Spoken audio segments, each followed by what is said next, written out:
안녕하세요. 저는 서울에 혼자 살고 있는 돌싱 30대 남자입니다. 여러분들에게는 첫사랑의 기억이 어떻게 남아있나요? 다시 생각해도 설레고 아련하고 그리운 기억으로 남아있으신가요? 남자는 생각만 해도 설레는 첫사랑을 죽을 때까지 못 잊는다고 하던데 저는 다른 의미로 첫사랑을 죽을 때까지 못 잊을 것 같아요. 어쩌다 제 첫사랑의 기억이 이렇게 바뀌게 되었는지 지금부터 이야기를 풀어볼게요. 저는 고등학생 때 같은 반이었던 아내를 보고 첫눈에 반해 짝사랑을 해왔었어요. 가슴 간질간질거리는 저의 첫사랑이 그렇게 시작된 것이죠. 아내는 미모가 뛰어나서 전교생에게 정말 인기가 많았어요. 여자들은 아내가 쓰는 물건들을 따라 샀었고 학교에서 인기 좀 있다는 잘생긴 애들도 아내의 뒤를 줄줄 따라다녔었어요. 하지만 저는 잘생긴 것도 아니고 그렇다고 날씬한 것도 아니라서 뒤에서만 아내를 봤었어요. 정말 평균 이하의 외모에 살집도 있는 편이라 제가 봐도 너무 별로더라고요. 늘 그렇게 뒤에서 아내를 지켜보다가 아내가 가는 대학에도 따라 들어가게 됐어요. 아무리 그래도 그 정도까지 하냐고 말하시겠지만 저는 그만큼 아내를 무척이나 좋아했었거든요. 제 세상은 아내에 의해 흘러간다고 볼 수 있었어요. 그렇게 대학을 가서도 혼자 속으로만 좋아하다가 대학 졸업할 때쯤 제가 용기를 내서 아내에게 고백을 했어요. 현이야, 친하지도 않은 내가 이렇게 불러내서 당황했지. 졸업하기 전엔 꼭 너한테 하고 싶은 말이 있어서 불렀어. 나 너 좋아해, 현이야. 나도 알고 있었어. 고등학생 때부터 뒤에서 계속 나만 보던데 어떻게 몰라? 다른 애들은 나랑 얘기 못해서 안달이었는데 넌 끝까지 쳐다만 보더라. 아, 알고 있었어. 다른 애들은 다 잘생기고 이쁜데 난 너무 못생겼잖아. 그래서 너한테 말을 걸 용기가 없어서 그냥 뒤에서 쳐다만 봤어. 차라리 말을 걸지 그랬어. 뒤에서 쳐다만 보면 얼마나 무서운 줄 아니? 장난이야. 오히려 다른 애들과는 다르게 특이해서 자꾸 눈길이 가더라고. 아, 그랬어? 그럼 계속 특이한 애로 남게 오늘도 말 걸지 말 걸 그랬나? 나 근데 정말 너 좋아해. 대학까지 따라올 만큼 진짜 진심으로 좋아해. 대학까지 따라온 거야? 내가 뭐라고 이렇게 좋아해주는 거야? 나 정말 별거 아닌 사람인데. 아니야, 너만 보고 있으면 주변이 환해지고 너가 웃을 때마다 내가 행복해지는걸. 이젠 졸업 앞두고 마지막이라고 생각하고 말한 거야. 부담 가지지 마. 대답 안 해줘도 돼. 왜? 난 대답하고 싶은데. 원래 고백은 대답 들으려고 하는 거 아닌가? 나는 좋아, 우리 한번 만나보자. 아직 어리니까 가볍게 만나보고 아니면 그때 헤어지면 되지. 저는 인생은 믿져봐야 본전이라는 생각에 당연히 찰 것이라고 예상하고 고백한 것인데 예상 밖으로 아내는 활짝 웃으면서 저를 받아주더라고요. 그렇게 저희는 얼떨결에 연애를 하게 되었어요. 남들과 똑같이 데이트도 하고 사랑을 나누었죠. 아내 주변에서는 도대체 저를 왜 만나냐고 했었는데 그냥 웃기만 하더라고요. 저는 이유가 뭐든 지금 아내와 사귀고 있다는 자체가 행복해서 아무런 상관이 없었어요. 그리고 졸업을 하고 저는 운 좋게 대기업에 취업을 하게 되었어요. 아내도 대기업에 계속 이력서를 넣어보는데 서류 전형은 대부분 합격을 하는데 저보다 자격증이 많이 부족해서 그런지 최종 면접에서 항상 떨어지더라고요. 결국은 대기업은 포기하고 중소기업에 취직을 하게 되었죠. 위로가 전혀 안 되겠지만 그래도 아내에게 취직 축하한다고 맛있는 것도 사주고 아내가 평소 갖고 싶어 했던 지갑도 축하 선물로 사줬습니다. 아내는 저의 응원을 받고 힘을 내서 열심히 회사를 다녔어요. 제가 어느 정도 직급이 올라갔을 때 아내에게 결혼을 하자고 했어요. 아내는 망설임도 없이 단칼에 제 청혼을 거절하더라고요. 아직 직장이 변변치 못하다면서 자신이 당당해질 수 있을 때 결혼을 하고 싶다고 했었어요. 아무것도 없는 나랑 결혼하고 싶다고 해줘서 너무 고마운데 아직 내가 직장이 변변치 않아서 지금 결혼하기엔 너무 미안해. 그럼 내가 싫어서 거절하는 게 아니라 직장 때문에 거절하는 거야? 직장이 무슨 상관이야. 우리 둘이 잘 살면 되는 거지. 그래도 직장이 좋아야 월급도 많이 받고 우리가 걱정 없이 살 거 아니야. 너 월급에 비하면 내 월급은 너무 작잖아. 나는 내가 내 앞에서 당당해질 수 있을 때 결혼하고 싶어. 그래도 너가 안 버는 것보단 낫지. 우리 둘이 같이 벌면 괜찮아. 그리고 나 혼자 벌어도 너 하나쯤은 먹여 살릴 수 있어. 아내가 저보다 못한 직장에 다닌다고 스트레스 받는 것 같아서 괜찮다고 다독여줬어요. 아내는 제가 대기업에 다니니까 확실히 제 월급이 자신 월급보다 많다는 것을 알았지만 정확히 얼마나 되는지 모르는 상태였거든요.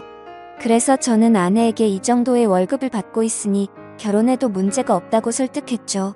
제가 자신보다 2배 넘게 받는다는 것을 듣고 놀라더니 고민을 하는 것 같더라고요. 계속되는 저의 설득 끝에 아내는 긍정적으로 생각이 바뀐 것인지 제 청혼을 받아주었어요. 제가 이렇게 결혼을 서두르게 된 이유는 회사에서도 아내가 인기가 많은 것 같더라고요.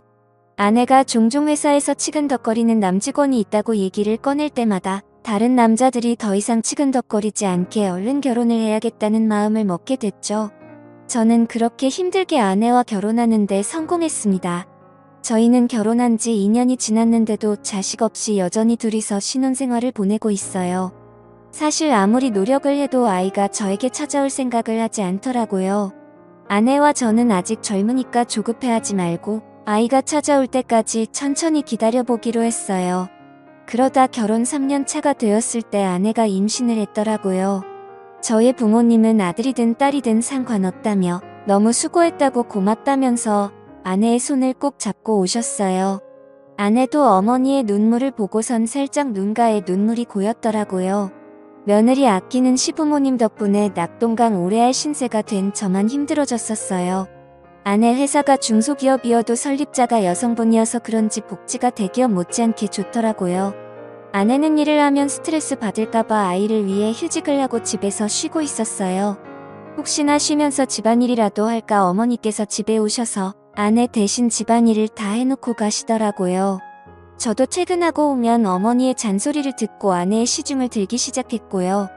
아내 시중을 들면서도 저는 태어날 아이 생각에 하나도 힘들지 않았고 행복했어요. 저희는 아들, 딸 구애받지 않으려고 병원에 검진을 가도 성별을 알려고 하지 않았어요. 출산하고 아이를 보러 신생아실에 갔는데 아내를 아주 쏙 빼닮은 귀여운 딸이더라고요.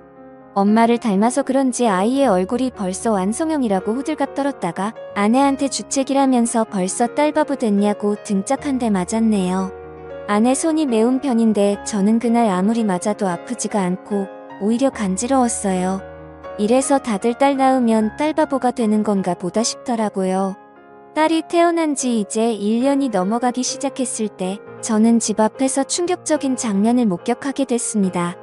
제가 집급이 올라가면서 회의다 뭐다 여기저기 불려다니다 보니 정시 퇴근하는 아내가 항상 저보다 먼저 집에 와 있었어요. 그런데 제가 몸이 안 좋은 것 같아서 회의에 참석하지 못하고 집에 바로 온 적이 있었어요. 차를 주차하고 내리려고 가방을 챙기는데 어떤 차에서 내리는 아내가 보이더라고요. 아내는 운전면허가 없어서 항상 제가 데려다 주거나 대중교통을 이용해서 출퇴근을 했었거든요. 저는 처음엔 동료가 데려다 준 거라고 생각하고 신경을 쓰지 않으려고 했었어요. 그런데 아내가 집에 들어가려고 할 때 남자가 차에서 내리더니 아쉽다는 듯 아내의 손을 잡더라고요. 저는 내리려고 손잡이에 올린 손을 떼고 그 모습을 어처구니 없이 쳐다보고 있었어요. 아내는 남자를 보면서 웃고 있고 남자는 잡은 손을 앙탈 부리듯이 흔들고 난리도 아니더라고요. 다른 사람이 보면 그 둘이 부부인 줄 알겠더라고요. 하필이면 제 차가 입구 정면에 주차하고 있어서 제 블랙박스에 그 장면이 그대로 다 찍혔었어요. 저는 차 안에서 나오지 않고 아내가 들어간 후에도 그 장면만 계속 돌려보고 있었어요. 잘못 생각한 거라고 현실을 부정하려 했지만 보면 볼수록 외도가 맞는 것 같아서 화가 나더라고요. 더 확실한 증거를 잡아야겠다는 생각에 저는 집으로 바로 들어가지 않았어요. 차 안에서 쉬다가 원래 제가 퇴근하던 시간에 맞춰서 집에 들어갔죠. 아내가 웃으면서 저한테 왔냐고 말하는데 온몸에 소름이 돋았어요. 저는 아무것도 못 본 사람 마냥 아내에게 평소와 다를 것 없이 똑같이 대했었어요. 아내가 음식을 하는 동안 혹시나 다른 증거들이 나오지 않을까 싶어서 아까 아내가 입고 있었던 코트를 뒤졌는데 아무것도 나오지가 않더라고요. 저는 아내가 잘 때 휴대폰을 몰래 확인해 보기로 마음먹었습니다. 아내가 먼저 잠든 것을 확인하고 휴대폰을 들고 조용히 거실로 나왔어요. 잠금이 걸려 있었는데 비밀번호가 딸 생일이더라고요. 저는 고민할 것도 없이 제일 먼저 카카오톡을 들어가 보았어요. 전보회사 직원들과의 단톡이나 제가 알고 있는 고등학교 친구들과의 단톡이었는데 유일하게 한 사람만 개인톡을 하고 있더라고요. 저장명도 심상치 않은 게 제 직감으로는 이 사람이 아까 아내를 데려다 준 사람이라고 생각했죠. 개인톡을 들어가 보니 역시나 제 예감이 딱 들어맞았더라고요. 아내가 저랑 연애했을 때보다 그 사람이랑 더 달달하게 카카오톡을 주고받았어요. 그런데 두 사람이 사귄 지가 꽤나 오래된 사이였던 것 같았어요. 같이 데이트하면서 찍은 음식 사진에 남자가 살짝 걸려있는 사진들과 대놓고 찍은 커플 사진들도 있길래 모조리 제 휴대폰으로 옮겨 놓았어요. 그리고 다음날 아침밥을 먹으면서 아무렇지 않은 표정으로 평소 대화하듯 아내에게 이혼 서류를 준비하라고 했어요. 아내는 잘못 들은 건가 싶은 표정으로 갑자기 무슨 소리냐고 하더라고요. 저는 아무 말하지 않고 커플 사진을 아내의 폰으로 전송했어요. 방금 내가 당신한테 사진을 하나 보냈는데 그게 우리 이혼 사유예요. 그러니까 군말 없이 퇴근하면 이혼 서류 준비하고 당신 짐 싸놓고 있어. 여보, 내가 미안해. 다신 안 그럴게. 잘못했어. 내가 당장 그 남자 정리할게. 우리 딸을 봐서라도 이혼만은 안 돼. 엄마는 아빠 없는 애로 키울 수 없잖아. 안 그래? 그걸 아는 사람이 남편 두고 이렇게 딴 남자를 만나고 있었던 거야? 저번에 친구랑 저녁 먹고 온다고 했던 날도 그 남자랑 먹었더라. 그땐 정말 아무 사이 아니었어. 그날은 둘 다 상사한테 엄청 혼나고 퇴사 고민할 만큼 힘들길래 같이 저녁 먹으면서 아주 연하고 헤어진 게 다야. 진짜야. 거짓말 치지 마. 내가 그전 대화까지 안 봤을 것 같아. 내가 사진만 대충 본 줄 아는 거냐고. 대화 내용까지 다 봤는데 왜 거짓말 치는 거야? 나도 모르겠어. 이렇게 거짓말해서라도 당신 잡고 싶었나 봐. 내가 잘못했어. 나를 욕해도 좋아. 그런데 이혼만은 절대 안 돼, 여보. 그래? 그럼 지금 그 놈이랑 당장 헤어져. 그렇지 않으면 난 무슨 짓 할지 몰라. 당신 회사에 불륜 증거 다 뿌리고 이혼할 수도 있어. 아내는 회사에 불륜 사실을 알리겠다고 하니 당장 그 남자에게 전화해서 이별을 통보하더라고요. 그리고 며칠 뒤 아내한테 들은 얘기인데 아내와 헤어지고 그 남자는 이직을 했다더라고요. 아내로 이직했는지는 모르고 남자가 휴대폰 번호를 바꿔버려서 만약에 다시 만나고 싶다고 한들 만날 수 없는 상황이라고 확실히 관계가 끝났다는 것을 말해줬어요. 저는 제가 있는 앞에서 이별을 통보했던 아내라 저 말을 의심조차 하지 않고 믿었던 것 같아요. 조금이라도 의심해보고 제가 직접 알아봤어야 할 내용이었는데 말이에요. 그리고 저희는 다시 예전 신혼 때처럼 관계 회복에 성공했어요. 아내가 미안했는지 그 사건 이후로 제게 과하다시피 너무 잘해주더라고요. 그 행동도 의심해봤어야 했는데 말이에요. 그 사이에 귀여운 딸이 저희에게 한 번 더 찾아왔어요. 이번에도 아내를 쏙 빼닮아 너무 이쁘더라고요. 어쩜 두 딸 모두 좋은 유전자만 받고 태어난 건지 눈에 넣어도 안 아플 지경이었어요. 제가 한동안 딸 보는 재미가 얼마나 쏠쏠했는지 몰라요. 주위 사람들한테 요즘 딸 보는 맛에 산다고 말하고 다닐 정도였어요. 요즘은 아들보다 딸이 더 좋다고 하던데 딸들을 보고 있으니 왜 그런 말을 하는지 알 것 같았어요. 어찌나 애교도 많고 저를 보고 방긋방긋 잘 웃던지 나중에 커서 딸이 결혼한다고 하면 정말 대성통곡할 것 같았어요. 저는 영원히 제 딸들을 옆에 끼고 살 수 있을 줄만 알았어요. 그날만 아니었다면 말이죠. 제가 중요한 프로젝트를 맡고 있어서 잠을 제대로 못 잔 적이 있었어요. 평일엔 프로젝트 때문에 주말엔 딸들 보느라 피로가 누적이 되었던지 그날은 정말 낮잠을 안 자면 제가 과로사할 수도 있겠다는 생각이 들더라고요. 웬만하면 아이들을 봐주려고 했는데 도저히 못 버티겠어서 정말 오랜만에 주말에 잠시 낮잠을 잤었어요. 그러다 중간에 목이 너무 말라서 잠에서 깨버렸어요. 거실에서 아내가 통화를 하는지 문틈 사이로 아내 목소리가 어렴풋이 들리더라고요. 스피커폰으로 해놓은 건지 간간히 다른 사람 목소리도 들렸었어요. 저는 목이 말라서 아플 지경이길래 물을 마시려고 손잡이에 손을 올렸는데 아내가 하는 말에 문을 열지 못하고 그 자리에서 굳어버렸어요. 오늘 남편 얼굴 보는데 날이 가면 갈수록 더 못생겨지더라. 살만 뒤룩뒤룩 쪄서 진짜 얼굴 맞대고 밥 먹기 힘들어. 같은 공간에 있기도 싫어. 그러니까 내가 계속 이혼하라고 했잖아. 언제 이혼할 건데 이대로 살 생각이야? 도대체 언제까지 이러고 있을 건데? 나 이제 당신 남편이 불쌍해 보일 지경이야. 아니 뭐 아직 애들도 어리고 내 월급으로 애들 키우는 건 힘들잖아. 그렇다고 당신 월급도 많은 게 아니니까 조금만 더 있다가 하려고. 이혼할 생각이 있긴 한 거야. 내가 봤을 땐 당신 남편이 가진 돈 때문에 이혼 안 할 것 같아. 말로만 이혼할 거라고 하고 계속 이런 식이면 나 당신 남편한테 다 말할 거야. 아 좀 기다려보라고 했잖아. 왜 이렇게 보채는 거야? 매력 떨어지게. 우리 딸 부족함 없이 키워야 하지 않겠어? 그러니까 조금만 참아. 그건 그렇긴 한데 나도 애기들 보고 싶단 말이야. 맨날 사진으로만 보고 나도 실제로 애기들 알아보고 싶어. 근데 지금 자기 애도 아닌데 자기 애라고 믿고 저렇게 좋아 죽는 꼴이 너무 웃겨. 진짜 멍청한 거 아니야? 얼굴이 자기랑 너무 다르잖아. 당신 닮아서 얼마나 예쁜데 자기 애라고 믿지. 얼핏 들었을 때 대화 내용으로 아내가 상남이랑 통화하고 있었다는 걸 알아차렸어요. 얼굴 얘기하면서 제 험담을 할 때부터 저는 손을 뻗어서 화장대에 있던 제 폰을 들고 아내의 통화 내용을 녹음하기 시작했어요. 둘이서 오가는 대화들이 정말 갈수록 가관이더라고요.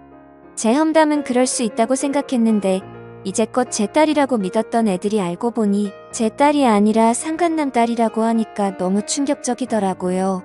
저는 들고 있던 폰을 바닥에 떨어뜨렸고 그 소리에 아내가 놀란 듯이 황급히 전화를 끊더니 방문을 열고 불을 켜더라고요. 불을 켜자마자 바로 앞에 서 있던 저를 발견하고 놀라서 소리를 질렀더라고요. 여보, 당신 언제부터 여기 있었어? 혹시 내가 통화하는 걸 들은 거야? 어디서부터 들었어? 다 들었어. 너 당장 내 집에서 나가. 더 이상 내 목소리 듣고 싶지 않으니까. 아무 말 하지 말고 지금 조용히 그대로 문 열고 나가. 여보, 이거 오해야. 내 말 좀 들어봐. 당신이 지금 어디서부터 뭘 들었든다 오해야. 그러니까 이거 드라마 얘기야. 내가 요즘 보는 막장 드라마 있는데 그 얘기하는 거였어. 내가 방금 분명히 당신 목소리 듣고 싶지 않다고 말했을 텐데. 나가 안 나가 못 나가겠으면 내가 나가게 만들어줘. 아이들 데리고 당장 나가. 여보, 내가 정말 미안해. 나 여기서 절대 못 나가. 한 발자국도 안 나갈 거야. 여기서 나가면 정말 갈 곳이 없어. 그러니까 제발 한 번만 봐줘. 괜히 입만 아프게 더 말할 필요 없고 여기 있는 물건들 다 내 돈으로 산 거니까 그대로 두고 귀찮게 짐 쌀 필요 없지. 몸만 나가면 되겠네. 아이들 데리고 나가. 아내는 계속 나갈 수 없다면서 제 바짓가랑이를 잡고 늘어지더라고요. 우리가 싸우는 소리에 놀란 애들도 울고 물고 난리가 났었어요. 제 애가 아니라는 말을 들으니 더 이상 애들이 울든 말든 달래주고 싶지가 않았어요. 아이 용품은 우리 집에 더 받자 필요가 없으니 대충 애들 짐만 챙겨서 아내 손에 쥐어줬어요. 아내는 제가 쥐어진 가방을 던지고 못 간다면서 바닥에 들어 눕더라고요. 제가 경찰에 전화하는 신용을 하니 아이들을 데리고 나갔어요. 알고 보니 아내는 전에 저한테 들었던 그 상간남과 계속 만나고 있었더라고요. 저번에 헤어졌다는 말도 거짓말이었고 일찍을 했다는 말도 전부 거짓말이었어요. 그렇게 저를 속이고 둘은 뒤에서 만남을 이어갔던 거예요. 아내의 자식이라고 믿었던 딸들도 그 남자와 아내 사이에서 낳은 딸들이었던 거죠. 지금까지 저와 자신 사이에 아이를 낳고 싶지 않아서 피임약을 복용하고 있었더라고요. 아내는 상간남이 가진 게 쥐뿔도 없었는데 단지 얼굴 하나만 보고 만난 것이었어요. 저랑은 그저 돈을 많이 버니까 돈 때문에 계속 만나다가 결혼까지 하게 된 것이었죠. 아내는 모든 사실을 알고 바로 변호사 선임해서 이혼 소송과 상간남 소송을 했어요. 아내와 상간남은 제게 당장 줄 돈이 없다고 미안하다고 빌더라고요. 여보, 내가 잘못했어. 당신이 이혼하라면 이혼해줄게. 우리 소송까지는 하지 말자. 그래도 같이 살아온 세월이 있는데 합의 이혼으로 끝내면 안 될까? 정말 죄송합니다. 용서받지 못할 짓 한 거 알아요. 그치만 소송만은 하지 말아주세요. 모아둔 돈도 없어서 당장 이자료 줄 돈이 없어요. 이렇게 부탁드립니다. 이렇게 될 거라고 예상을 못했나 봐요. 제가 저번에도 용서하고 넘어가 주니까 이번에도 사과하면 그냥 넘어갈 줄 알았어요. 저 절대 고수 취할 생각 없습니다. 아내가 외도한 게 이번이 처음이도 아니고 심지어 똑같은 남자랑 다시 외도를 했는데 저는 너무 괘씸해서 그 둘을 선처해줄 마음이 전혀 없었어요. 결국 둘은 저한테 줄 위자료가 없어서 사채까지 써서 줬더라고요. 매달 정확하게 들어오는 월급 받고 사채를 쓴 모양인데 제가 가만히 있을 리 없었죠. 저는 불륜 증거들을 아내 회사에 뿌리기 시작했어요. 회사 내 커뮤니티에 익명으로 녹음본과 함께 글도 올렸고 텍스로 커플 사진들도 보내고 제가 할 수 있는 건 다 했었어요. 결국 아내와 상간 남은 회사에서 질타를 받으며 그대로 쫓겨났습니다. 그리고 현재까지도 빚쟁이들을 피해 도망다니고 있는 것 같더라고요. 그러게 처음 제가 용서하고 넘어가줬을 때 정신을 차렸어야 했는데 자기 발등 자기가 찍는 짓을 왜 안 하십니까? 저는 정말 죽을 때까지도 이 일을 절대 못 잊을 것 같아요. 다시는 결혼할 생각도 그렇다고 연애를 할 생각도 전혀 없어요. 저는 이렇게 혼자서 걱정 없이 사는 것도 괜찮을 것 같다는 생각을 해요. 오히려 부양할 가족이 없으니 마음이 더 편해졌어요. 저야 어머니는 아직도 집사람이 바람펴서 유인한 줄 모르고 계세요.